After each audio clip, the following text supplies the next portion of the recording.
ஆரி ஒர்க்ல என்ன மாதிரியான கிளாத் எல்லாம் யூஸ் பண்ணணும்னு உங்களுக்கு கன்ஃபியூஸா இருக்கா? அந்த கிளாரிஃபிகேஷனுக்காக தான் இந்த வீடியோ. ஆஃப்லைன் கிளாஸ்ல என்னோட ஸ்டூடெண்ட்ஸ்க்கு பேசிக் ஸ்டிச்சஸ் எல்லாம் ட்ரை பண்றதுக்கு நான் ஃபுல் வாயில் கிளாத் வந்து கொடுப்பேன்.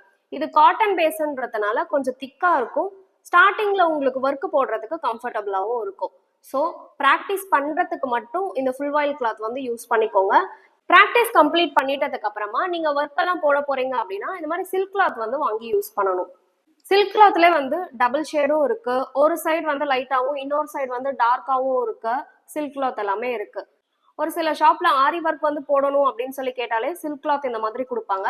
கிளாத் வந்து நல்லா திக்கா இருக்கணும். இந்த மாதிரி இருக்குல்ல, இப்படி இருந்தாதான் உங்களுக்கு எவ்வளோ ஹெவியா ஒர்க் போட்டாலும் அந்த அளவுக்கு ஹோல்லாம் அதிகமாகாது, நூல்லாம் தனியா மேல தூக்கிட்டு வர மாதிரி உங்களுக்கு இருக்காது.